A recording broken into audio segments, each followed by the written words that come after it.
Welcome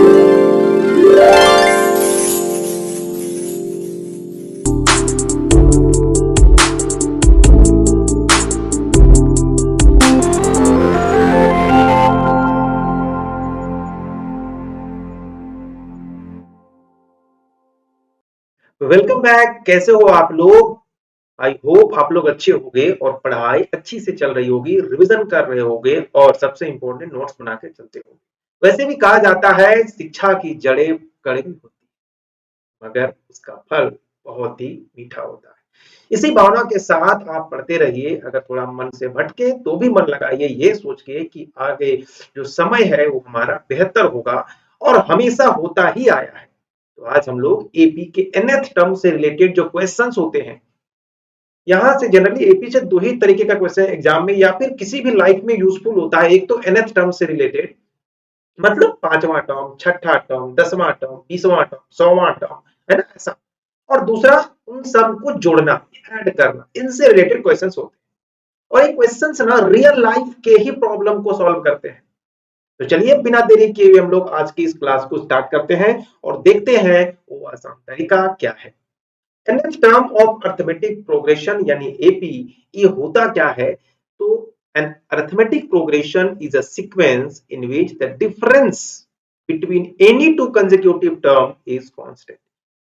मैंने इसके पहले क्लास में आपको डिटेल में बताया था कि कॉमन डिफरेंस क्या होता है, फर्स्ट टर्म क्या होता है, कैसे हम एपी के सारे टर्म को फर्स्ट टर्म के रेफरेंस में लिख देते हैं, ये सब कुछ मैंने बताया था।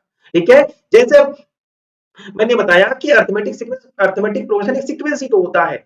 और इस सीक्वेंस में खासियत क्या होती थी? इस सीक्वेंस में एक स्पेशल खासियत होता था और वो खासियत था कि हर एक टर्म के आगे वाला टर्म और इस कंसेक्यूटिव टर्म जो होते थे उनके बीच में जो डिफरेंस होता था वो पूरे सीक्वेंस के अंदर सेम होता था, यानी एक कांस्टेंट होता था। माने या तो जीरो होगा पूरा टर्म में, या पूरे में वन होगा तो पूरे सीरीज के अंदर या पूरे सीक्वेंस के अंदर वन ही का डिफरेंस होगा, या टू होगा तो पूरे सीक्वेंस के अंदर टू का, ऐसे आप जो चाहे वो, बट सेम डिफरेंस होना चाहिए। जैसे एग्जांपल के लिए मैं यहाँ पे एक सीक्वेंस लिखा हूं या, और ये अरिथमेटिक प्रोग्रेशन है। इसमें इसका पहला टर्म क्या है? ए है। और ए का वैल्यू क्या है? 2 है, 4 है, 6 है, 8 है, 10 है, 12।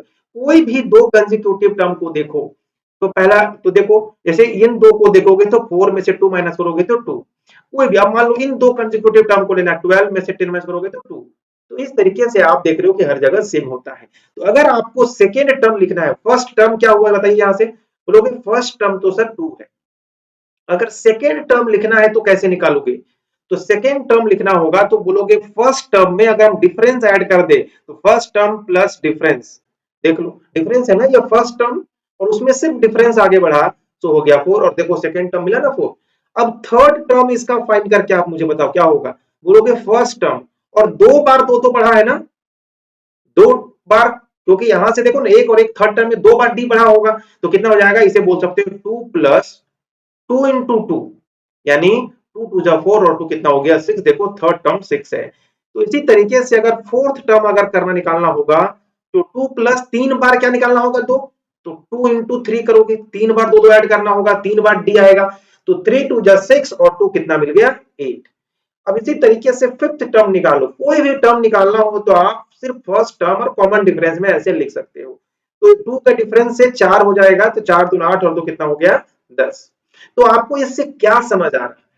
आपको ये बात समझ में आया कि सर अगर मुझे तीसरा टर्म निकालना था ना, तो पहला टर्म प्लस दो गुना कॉमन डिफरेंस हमने लिया, कॉमन डिफरेंस में दो गुना कर दोगे और उसमें पहले टर्म को जोड़ोगे तो तीसरा टर्म मिलेगा।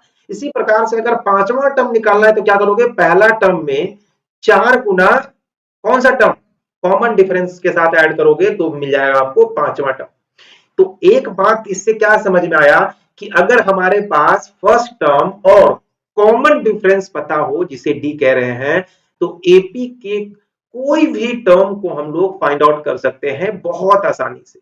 अब आपके दिमाग में एक बात आया कि पहला टर्म जब हम लोग फाइंड आउट कर रहे थे तो सिर्फ ए था, सेकेंड टर्म जब हमने फाइंड आउट किया तो क्या था? तो ए, और उसमें एक कॉमन डिफरेंस डी बढ़ गया तो डी हो गया था। तो इसीलिए देखोगे कि जो डी होता है ना, डी के साथ जो मल्टीपल होता है उनमें किसके होता है, किसके बराबर होता है? तो जितने नंबर का आपको टर्म फाइंड करना है उससे कम, जैसे तीसरे नंबर का टर्म फाइंड करना है तो आपको डी को 2 से गुना करना पड़ेगा, पांचवें नंबर का अगर टर्म फाइंड आउट करना है तो डी को 4 से गुना करना पड़ेगा। और इस तरीके से आप एपी के सारे टर्म को लिख सकते हो।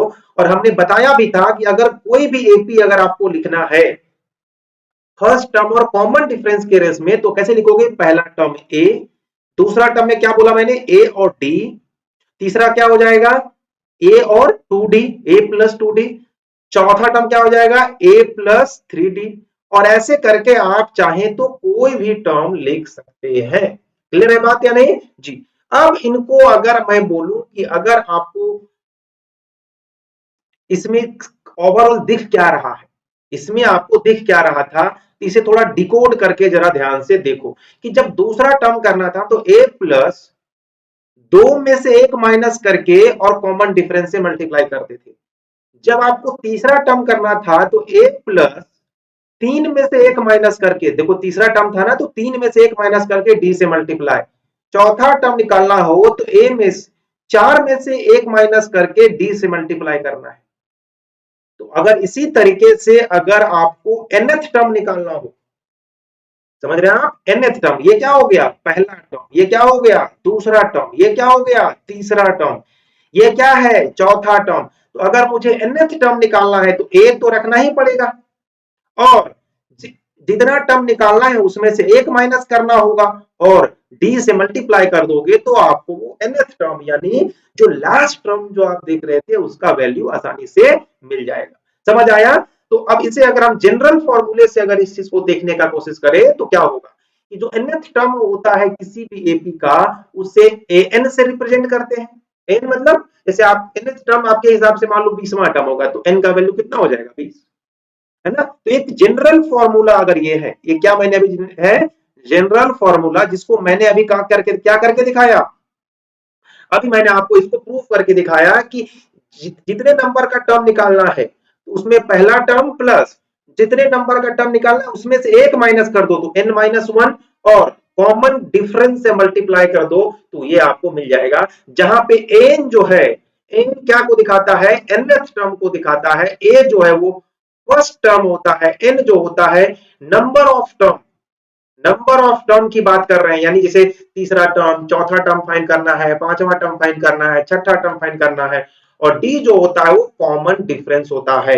डी क्या होता है? Common difference. वही मैंने यहां लिखा है कि एन का मतलब होता है nth टर्म, ए का मतलब फर्स्ट टर्म, डी का मतलब कॉमन डिफरेंस, और एन का मतलब नंबर ऑफ टर्म। जैसे एग्जांपल के लिए एक एग्जांपल लो और तब समझ में आएगा। जैसे मैं बोलूं कि एक एपी है ना? कोई भी एक एपी मतलब एक अरिथमेटिक प्रोग्रेशन, मतलब एक सीक्वेंस है, जिसमें मैंने कहा कि पांचवा टर्म बताओ। अगर फर्स्ट टर्म है ना, जो फर्स्ट टर्म यानी जो A1 जो है वो कह दिया मैंने 5 है, राइट? और इसका कॉमन डिफरेंस मान लो मैंने बोल दिया 2 है। तो बताइए इस एपी को क्या आप लिख के बता सकते हैं? तो बताइए एपी का दूसरा टर्म क्या होगा, एपी का तीसरा टर्म क्या होगा, एपी का चौथा टर्म क्या होगा, ये बताइए। तो आप बोलोगे सर दूसरा टर्म अगर मुझे एपी का फाइंड आउट करना होगा तो आपने क्या बताया था कि पहला टर्म प्लस सिर्फ कॉमन डिफरेंस को ऐड कर दो, और 2-1 मतलब 1 इंटू डी से कर दो। तो पहला टर्म तो आपके पास 5 था और कॉमन डिफरेंस 2 था, तो सेकेंड टर्म कितना मिल गया? 7। अब जरा देखो यहां से तीसरा टर्म में क्या हो जाएगा? a प्लस 3-1 इंटू डी यानी 2d हो जाएगा, राइट? और a का वैल्यू था 5 और 2 इंटू डी भी 2 था, तो कितना हो जाएगा? 5 प्लस 4 और कितना हो गया? 9। इसी तरीके से अगर a4 निकालना है तो क्या हो जाएगा? a प्लस 3d, और a आपको पता है 5 और 3 इंटू 2 तो कितना हो जाएगा? 5 और 3 दूना 6 और 5 कितना हो गया? 11। तो देख लो पहला टर्म था 5, दूसरा निकला 7, तीसरा निकला 9 और चौथा निकला 11। क्या देखो ये चारों टर्म एपी में है? तो एपी में चेक करने का क्या तरीका है कि आप डिफरेंस निकालो कोई दो टर्म का, कोई दो नहीं, कंसिक्यूटिव टर्म, बिल्कुल। तो 7 में से 5 घटाओगे तो 2 बचेगा, 9 में से 7 घटाओगे तो 2 बचेगा, 11 में से 7 घटाओगे, देखो हर बार डिफरेंस सेम है। हाँ है, इसका मतलब ये एपी में है। तो आई होप कि ये बात समझ में आया। अगर आप ये कंसेप्ट को पकड़ लिए तो ये फॉर्मूला आपके लिए तो ऐसे भी आसान ही है। जौन सा टर्म निकालना है उसमें पहला टर्म प्लस उसमें जो टर्म निकालना उसमें से एक माइनस करके डी से मल्टीप्लाई करके सॉल्व कर दो, आपको उस टर्म का वैल्यू मिल जाएगा। अगर ये कंसेप्ट अपने माइंड में फिट किया तो आपको बाकी क्वेश्चंस को सिर्फ समझना है, सॉल्व तो आपको इजीली होगा। तो चलो एक आध क्वेश्चंस करते हैं बड़े आसान से। जैसे यहाँ पे ध्यान से देखो, find the 10th term of the AP 2 7 12, यानी एक एपी दिया गया है, इसका 10वां टर्म पता करना है कौन सा होगा, और एपी कौन सा ये है। तो मैंने क्या बताया, अगर आपको एपी का किसी भी टर्म को फाइंड आउट करना हो तो आपके पास क्या तरीका है कि आप उस एपी का क्या कर ले, फर्स्ट टर्म और कॉमन डिफरेंस, ये दो चीज अगर आपने फाइंड कर लिया तो काम खत्म, टेंशन मुक्त हो गए, आप कोई भी टर्म निकाल सकते हैं। तो ऐसे फॉर्मूला एक होता है nth टर्म का। तो nth टर्म का फॉर्मूला क्या बताया था मैंने कि a प्लस जितना टर्म निकाला उसमें से एक माइनस और डी से मल्टीप्लाई। अब यहाँ n का वैल्यू कितना है, तो बोलोगे n10 है क्योंकि 10th टर्म निकालना है। तो आप a10 निकालना चाहते हो तो जहां जहां n था वहां 10 लगा दो, a plus 10 minus 1 into D, यानी क्या हो जाएगा a प्लस 9d। अच्छा एक बात तो मैंने आपको पहले ही बताया था ना कि अगर आपको 10वां टर्म निकालना है तो a तो रहेगा और 10 में से घटाओगे तो 9d, यानी a प्लस 9d तो होता ही होता। अगर आपको वो चीज को ध्यान रखो, तो अगर आपको जल्दी क्वेश्चन सॉल्व करना है तो डायरेक्ट आप a प्लस 9d, और आपको a कहां से मिलेगा, इस एपी में a क्या है, तो a बोलोगे 2 है, और t कितना होता है, तो कोई भी दो कंसेक्यूटिव टर्म का डिफरेंस ले लो। तो मान लो 7 माइनस 2 किया तो कितना मिल गया 5। अभी नहीं कि 12 में से भी 7 माइनस करके देखेंगे, जरूरी नहीं है। अगर ये एपी में है तो ये एपी के जो रियल कंडीशन है उसको फॉलो करता होगा। तो पुट करिए यहाँ a का वैल्यू कितना 2 और d का वैल्यू कितना हो जाएगा 5। तो 9 इंटू 5, 9 बचे 45 और 2 45 और 2 कितना हो जाएगा 47। और देखो आपका 10वां टर्म कितना हो गया 47। क्या आप अगर मैं बोलूं कि a जो है 20वां टर्म पता कर सकते हैं, 20वां टर्म पता कर सकते हो, तो बोलोगे जी कर सकते हैं। क्या होगा a प्लस 19d, आपको तुरंत पता होना चाहिए कि a प्लस 19d होगा, ये 19d होगा। अब a और d आपको इसी से पता है, क्लियर है कि नहीं। तो इस तरीके से इसका आप हर एक टर्म को फाइंड आउट कर सकते हैं, समझ में। तो इसमें अलग अलग टाइप के क्वेश्चंस होते हैं। तो एक टाइप का तो ऐसा ही सवाल आएगा कि एक एपी दिया होगा और पूछेगा इसका इतना टर्म बताइए क्या होगा। ये बात समझ आएगा कि नहीं आया, जी बिल्कुल। हाँ तो अब ये क्वेश्चंस को देखिए, इसमें क्या पूछा जाता है कि which term of the AP 21 18 15 is minus 81, यानी जो ये एपी एक दिया गया है इसका कौन सा टर्म होगा, कौन सा पद माइनस 81 होगा।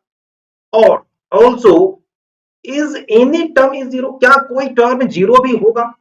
तो पहले हम इस क्वेश्चन को सॉल्व करेंगे और फिर इसका बताएंगे कि क्या इसको ये घटते घटते, चूंकि घटने वाला एपी है तो कभी ये जीरो होगा या नहीं होगा। देखते हैं दोनों क्वेश्चंस इसमें बहुत इंपॉर्टेंट है, ये माइंड ओपनर कंसेप्ट यहां से आपको दिखेगा। तो दिया गया एपी, कौन सा एपी दिया गया है 21 18 15 और ऐसे करके और बढ़ेगा।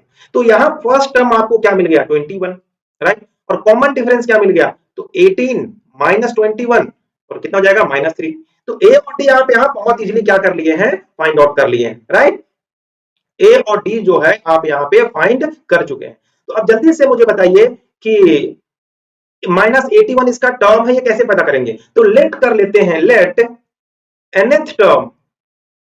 nth टर्म जो होगा वो -81 होगा। ये मान के चलते हैं कि इसका जो nth टर्म होगा वो 81 होगा। तो हमारे पास एक फॉर्मूला होता है ना nth टर्म का, कि nth टर्म कैसे निकलता है, तो first term plus n term -1 into common difference, और nth टर्म आपका यहाँ क्या हो जाएगा -81 is equal to first term आपका है 21 प्लस nth टर्म में n का वैल्यू नहीं पता तो वही निकालना है, और t आपके पास है -3, राइट। तो चलो आप इसे फटाफट सॉल्व करते हैं, जल्दी से आप करके देखो, आप भी करके देखो एक बार इसको, आंसर कितना आता है। तो -81 यहाँ, ये 21 तो रहने दो इधर, -3 को n से करेंगे तो -3n, और -3 को 1 से करेंगे तो +1, ठीक है, +1 नहीं +3 हो जाएगा, +3 हो रहा है। अब जल्दी से एक काम करते हैं, फटाफट यहां से इसे सॉल्व करते हैं। तो 21 और 3 24, तो -81 -24 is equal to -3n, right, क्योंकि ये जाके मैं नेगेटिव हो जाएगा राइट साइड उधर जाने के बाद। तो इधर 4 और 1 हो गया 5 और 8 और 2 हो गया 10, तो -105 इज इक्वल टू -3n। अब यहां से अगर आप माइनस से माइनस कट जाएगा दोनों साइड, तो यहां से n का जो वैल्यू है क्या मिलने वाला है, 3 से कटेंगे 3 वन जा 3 और 3 3 जा 9, 3 5 जा 15, यानी n इज इक्वल टू 35। यानी 35वां टर्म जो है वो क्या मिलने वाला है, -81 मिलने वाला है। देखो हमने कुछ किया क्या, नहीं किया। तो अगर ऐसा किए और ये n का वैल्यू, अब हमने क्यों मान लिया कि ये आंसर सही होगा, इसलिए मान लिया क्योंकि n जो है वो टर्म्स को दिखा रहा है। अब टर्म या तो पहला होगा उसके बाद दूसरा टर्म होगा, पहले और दूसरे टर्म के बीच में कोई टर्म नहीं होता है, तो इसीलिए यहाँ n का वैल्यू एक पॉजिटिव इंटीजर आया, तो हम समझ गए कि -81 जो होगा वो 35वां टर्म होगा। अब इसमें एक क्वेश्चन पूछा है कि is any term is zero, क्या इस तरीके से घटते घटते कभी जीरो आएगा? तो मान कर तो लेट कर लेते हैं, let nth term, nth term जो होगा वो जीरो होगा, ऐसा मान लेते हैं। और अगर इसको जीरो मान लेंगे तो nth टर्म का फॉर्मूला का यूज करके इसको भी एक बार चेक करते हैं, a plus n minus one into D. तो nth टर्म जीरो मान, जीरो मान लो, इज इक्वल टू a है 21, तो ठीक है, प्लस n नहीं पता तो n माइनस वन हो जाएगा, और d का पता आपको -3, तो -3 कर लो। अब जरा जल्दी से करो सॉल्व, तो इसको इधर ले जाओगे तो -21 हो जाएगा, और इधर से देखो जरा से एक बार, तो -3n और +3 हो जाएगा। तो यहां से -21 और -3, ये -3 इधर आ जाएगा और इधर बोलेंगे तो -3n, तो ये हो जाएगा -24 और इज इक्वल टू -3n। तो -3 से ये 8 टाइम्स में कटेगा, यानी n इज इक्वल टू 8 आ गया।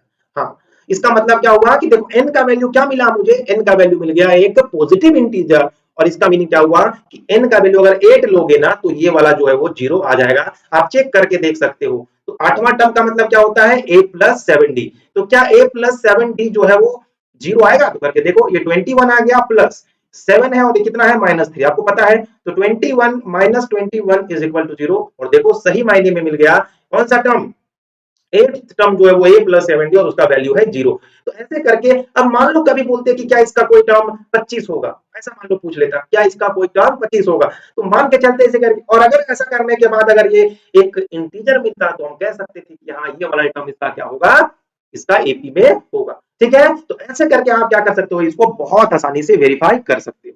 चलो अब एक और क्वेश्चन लेते हैं। हाँ, ये वाला क्वेश्चन ना आपके और माइंड को ओपन कर देगा, है ना, और भी आपके माइंड को ओपन करेगा। बस आपको ये फाइंड करना है कि आपको अगर पांचवा टर्म निकालना है तो पांचवा टर्म क्या होता है, a प्लस 4d।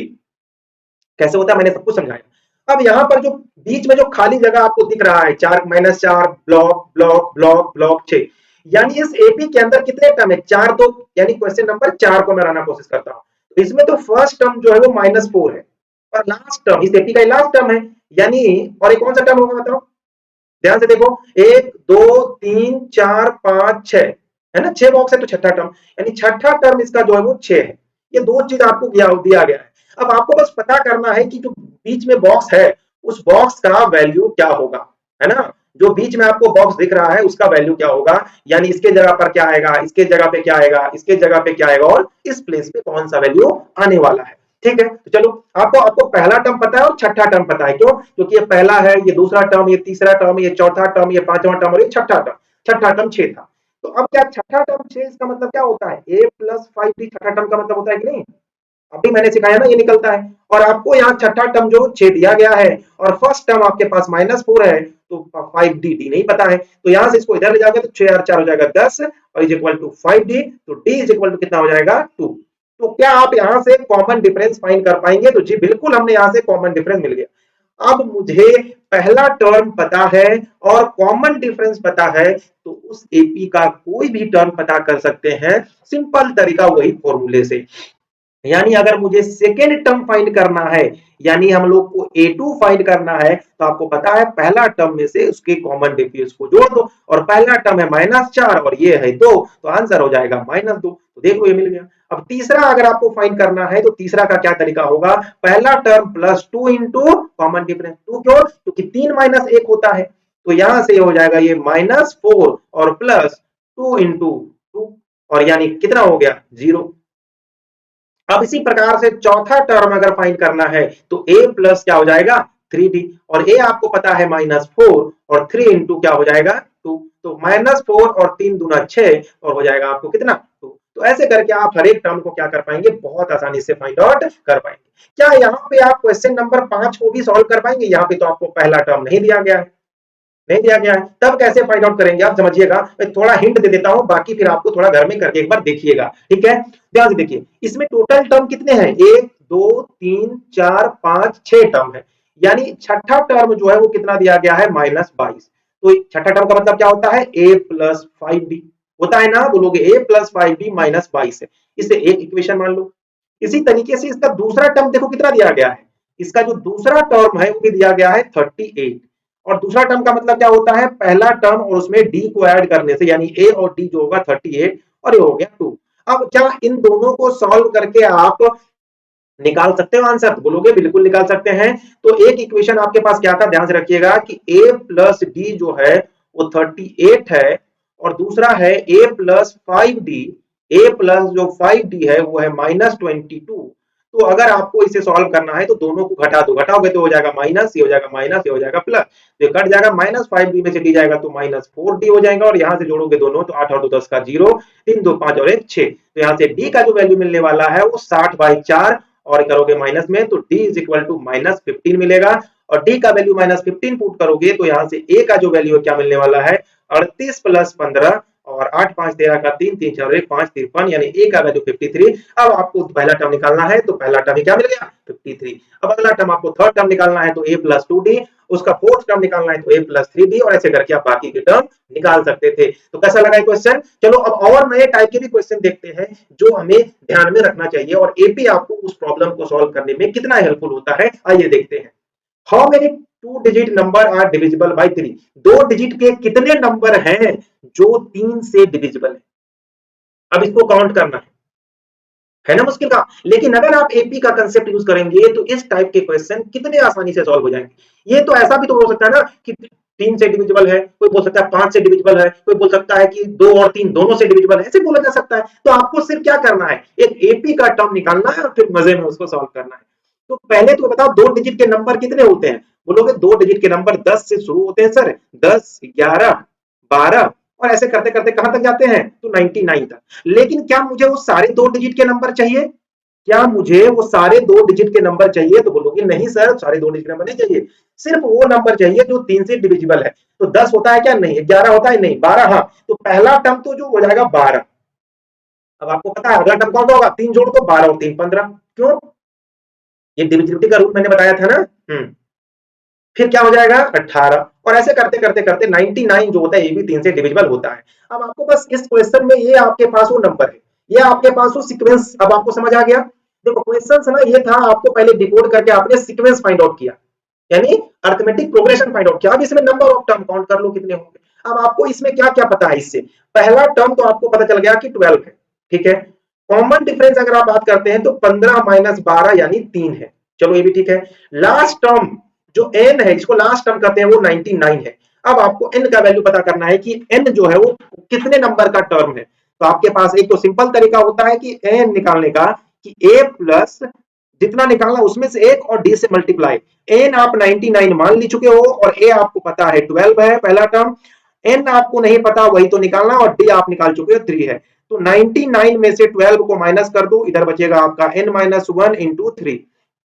तो 9 में से 2 गया तो बचा 7, और 9 में से 1 गया तो क्या बच गया 8, इज इक्वल टू यहाँ पर n-1 इंटू 3। अब 3 से डिवाइड कर दोगे तो क्या होगा, ध्यान समझना, 3 से डिवाइड करोगे तो 87/3 इज इक्वल टू n-1। 3 से करोगे 3 दूना 6 और 3 नवा 27 इज इक्वल टू n-1। तो यहाँ से n इज इक्वल, इसको इधर ले आओगे तो 29 प्लस 1 करोगे तो हो जाएगा 30। यानी दो डिजिट के सिर्फ 30 नंबर हैं जो 3 से डिविजिबल हैं। अब बताओ ऐसा निकालने के लिए आपको कितना टाइम लगा। अगर आपको कंसेप्ट पता है ना तो बहुत आसानी से निकाल लोगे। अब सेम तरीके से ये भी तो पूछा जा सकता है कि दो डिजिट के इतने कितने नंबर हैं जो 3 से नहीं, मान लो कि वो 5 से डिविजिबल है। कितने से डिविजिबल है, 5 से डिविजिबल है। तो सेम तरीका है कि पहला नंबर क्या होगा, तो पहला नंबर क्या होगा, दो डिजिट में 10 ही होगा जो 5 से, अगला नंबर क्या होगा 15, फिर क्या हो जाएगा 15 5 20, और लास्ट क्या हो जाएगा 95। इतने, अब ये नंबर काउंट करो, ऐसे ऐसे कितने नंबर बनेंगे, 1 2 3 और आगे कितने होगा। यानी आप ये पता कर लो कि 95 कौन से नंबर पे आएगा तो आप पता कर लोगे, है कि नहीं। तो उसी को निकालने का है सिंपल, ये अगर आइडेंटिटी आप अगर माइंड में रखते हो तो ये क्वेश्चंस बहुत आसान है, और जो एग्जाम देते होंगे उनको पता होगा कि ये पैटर्न पे कितने सवाल आते हैं कि नहीं। बिल्कुल। चलो अब एक और नया टाइप का क्वेश्चन देख लो, ये पूछा गया है, हाँ वही बात जो मैंने पढ़ाया था कि जीरो इसका कौन सा, क्या जीरो इसका टर्म है। तो अब यहाँ क्या पूछा है कि -150 जो है क्या इस दिए गए एपी का कोई टर्म होगा। तो आपको दिमाग में आता होगा सर ये एपी धीरे धीरे कम हो रही है, तो कहीं ना कहीं नेगेटिव तो होगी, तो -151 आ सकता है। तो लेकिन ऐसे आप डायरेक्टली नहीं बोल सकते, क्या बोल सकते हो? नहीं। तो एपी क्या दिया गया, एपी को पहले ध्यान से ऑब्जर्व करो, 11 है, 8 है, 5 है, 2 है, क्या ये एपी है? एपी है तो दिया गया है एपी, तो इसका जो पहला टर्म तो 11 मिल चुका है, कॉमन डिफरेंस भी निकालना है तो 8 माइनस 11 करोगे तो -3 हो गया, ये भी मिल चुका है। यानी 5 में से 8 करोगे तो -3, 2 में से 5 माइनस करोगे तो -3, यानी ये एपी तो है। अब पूछा गया कि क्या -150 इसका टर्म होगा, तो होगा कब, तो मान के चलते हैं, तो लेट कर लेते हैं कि है और होगा, तो वो या तो n का वैल्यू एक क्या मिलना चाहिए, पॉजिटिव इंटीजर मिलना चाहिए अगर होगा तो लेट कर लेते हैं कि जो nth टर्म होगा ना वही 150 होगा, माइनस में 150 ऐसा मान लेते हैं। और अगर जैसे ही आपने माना तो आपको फिर क्या करना होगा कि nth टर्म वाला फॉर्मूला यूज करो, n इज इक्वल टू होता है a plus n minus 1 into D, ये हो जाता है। अब आपने माना है कि ये 50 टर्म है, इसका वैल्यू लिख लो 150, और a आपके पास तो गिवन था 11, और n माइनस 1 और d आपको पता है -3। लगाओ सॉल्व करके इसको, 11 को इधर ले जाओ तो -150 minus 11 is equal to n minus 1 और इंटू -3। देखो सॉल्व करने के बहुत तरीके हैं, आप जैसे करना चाहते हो करो। तो अब इसको क्या करोगे, 150 में से 11 और जोड़ोगे तो 161 हो जाएगा, 161, 150 प्लस 11 माइनस 11 है माइनस, बट दोनों नेगेटिव में होगा, is equal to n minus 1 into -3। अब जरा ध्यान से यहां समझिएगा कि -161 divided by -3 is equal to n minus 1, तो माइनस से माइनस तो कट जाएगा और यहाँ हो जाएगा 161 बाई 3 और plus 1 is equal to n। तो यहां से क्या मिलेगा, 161 plus 3 divided by 3 is equal to n, और हो जाएगा कितना, 164 by 3 is equal to n। अब बताइए मुझे, क्या ये 3 से डिवाइड होगा 164?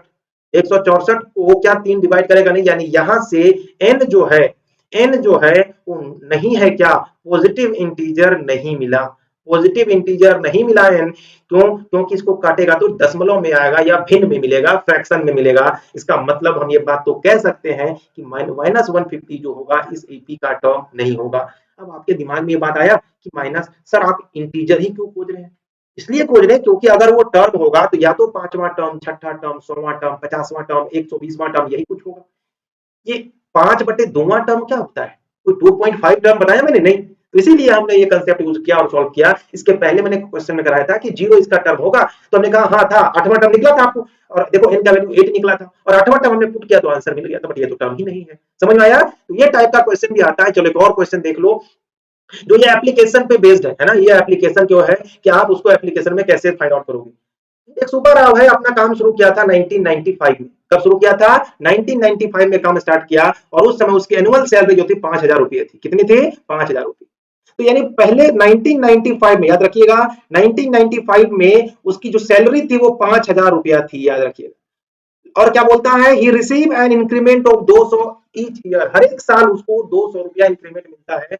यानी अगर 1996 हो जाएगा ईयर, तो अब उसकी सैलरी कितनी हो जाएगी? 5,000 प्लस 200। अब इसी प्रकार से हर एक साल में इतना बढ़ते जाएगा, है ना। तो कह रहा है कि बताओ कौन सा ये साल होगा जब उसकी सैलरी जो है वो 7,000 हो जाएगी। कितने साल, क्या वो कौन सा साल होगा, ये आपको फाइंड आउट करना है। क्लियर है बात? तो चलो फाइंड आउट करते हैं। तो पहले इसको तो एपी के टर्म में लिख रहे हैं। पहला टर्म हमने क्या दिया? 5,000, राइट, कि पहले में था। अगला हो जाएगा 5,200, फिर क्या हो जाएगा? 5,400 होगा ना। और ऐसे करते करते लास्ट में हमारा क्या मिल रहा है? 7,000। कितना मिल गया? सॉरी, ये 7,000 होना चाहिए, 70,000 नहीं। ठीक है, 7,000। तो अब बताओ ये कितने टर्म है ना, ये कितना टर्म होगा, जल्दी से बताइए आप। तो आप बोलोगे सर यहाँ ए जो है ना वो है 5,000, वही एन का वैल्यू फाइंड करना है। एन कितने नंबर पे आएगा, जितना आएगा उसमें से इसमें जोड़ देंगे तो उतना नंबर का ईयर पहुंच जाएगा। और डी यहाँ पे कितना है तो बोलोगे 200 है ना। तो पता करना है कि 7,000 जो होगा, यानी एन जो होता है वो क्या होता है? A plus n minus 1 into D. अब देखो इस फॉर्मूले का कितना ज्यादा यूज है। तो आपको पता है ये कितना होगा? 7,000, और ए आपको पता है कितना है? ए है आपका 5,000 और प्लस n माइनस 1, और डी आपके पास है 200। तो 7,000 में से 5 हटाएंगे तो हो जाएगा 2,000, और इधर हो जाएगा n माइनस 1 इंटू 200। 200 से इधर भाग कर दोगे, ये तो 2 जीरो कटेगा, हो जाएगा 10, यानी 10 इज इक्वल टू हो जाएगा n माइनस 1, और यहां से n इज इक्वल टू हो जाएगा 10 प्लस 1 हो जाएगा 11, यानी 11 साल लगेंगे इसको। कितने साल? 11वें साल इसका होगा। तो 1995 के बाद पहला साल जोड़ोगे तो 96 आएगा। तो 1995 में 11 साल जोड़िए, 5 6 9 10 का 0, तो 2006 में क्या होगा, 2006 में इसकी सैलरी कितनी हो जाएगी, 7,000 रुपया होगी। तो ऐसे भी सवाल जो है आपको एग्जाम में देखने को मिलते हैं। तो पूरे इस लेक्चर में आपने क्या सीखा, एक ही फॉर्मूला जो था जो बहुत यूजफुल था nth टर्म निकालने का, n is equal to a plus n minus one into D. अगर ये चीज आपने समझ लिया, इस फॉर्मूले का अगर बेसिक चीज को आपने समझा, तो आप समझ लो कि आपको फिर एपी जहां पे ये चीज इस प्रकार का डिफरेंस होगा और वहां उससे रिलेटेड कुछ क्वेश्चन होंगे तो आप आसानी से फाइंड कर सकते हैं। एक और टाइप का क्वेश्चन बनता है, जैसे मान लो 5 है, 6 है, 7 है, 8 है, 9 है और 10 है। इसका ये एपी है, बोलो हाँ। इसका तीसरा टर्म कौन सा है, 7 है। अब बोलेंगे लेकिन हमको बताओ कि अगर ये लेफ्ट साइड से तो लास्ट से इसका ये 7 कौन सा टर्म होगा, ये कैसे निकालेंगे, है ना। तो अगर देखो ये क्या है, ये लेफ्ट से इतना है, तो राइट से इसमें कितना हो जाएगा, देखो राइट से, लेफ्ट से ये तीसरे पोजीशन पे है, राइट से 1 2 3 चौथे पोजीशन पे है ना। तो कैसे फाइंड आउट करेंगे कि राइट से, इससे पूछेगा कोई एक टर्म दे देगा, पूछेगा राइट से इसका पोजीशन क्या होगा। तो एक ध्यान रखिएगा, कोई भी नंबर है ना, लेफ्ट पोजीशन से और राइट पोजीशन से, लेफ्ट और राइट से अगर देखोगे और उनमें से एक माइनस कर दोगे तो टोटल टर्म होता है, टोटल टर्म उतने ही होता है। जैसे देखो ध्यान से, लेफ्ट में था 3 और राइट में था 4 और -1 कर दोगे तो टोटल टर्म आपको मिलेगा 4 और 3 7 6। यानी ये एपी के अंदर आपको टोटल कितने टर्म मिल जाएंगे, 6 टर्म। देखो 1 2 3 4 5 6। तो अगर आपको वहां से राइट से पोजीशन निकालना है तो कैसे निकालोगे, तो आप क्या करोगे कि टोटल टर्म में से काउंट कर लो कितने हैं, उनमें से लेफ्ट वाला माइनस कर दो और उसमें एक ऐड कर दोगे तो आपको मिलेगा। यानी आपको सिर्फ ये फॉर्मूला याद रखना है, left plus right -1 is equal to total term. बाकी बहुत आसानी से आप उसको क्या कर लोगे, फाइंड आउट कर लो। ठीक है, तो आपको इसी तरीके से बस प्रैक्टिस करते रहना है, क्योंकि जो गणित है ना, वो सिर्फ संख्याओं का खेल नहीं है, बल्कि एक पैटर्न है। और इस पैटर्न को जितना ज्यादा प्रैक्टिस करोगे, उतना आपके लाइफ में वो बहुत अंदर तक जाएगा और आप बहुत आसानी से क्या कर पाओगे, सीख पाओगे। तो ध्यान से रखिए, अपने बाहर थोड़ा होशियारी से निकलिए, बारिश बहुत तेज हो रही है, तो आप लोग अपना ध्यान रखिए, परिवार का भी ध्यान रखिए, अपने आसपास के लोगों का ध्यान रखिए, हर जरूरतमंद को मदद करिए, ताकि हर लोग खुशी से इस जीवन को जी पाए और हम लोग उसमें एक सोर्स बन जाए। ठीक है, तो मिलता हूँ अगले लेक्चर में, तब तक के लिए।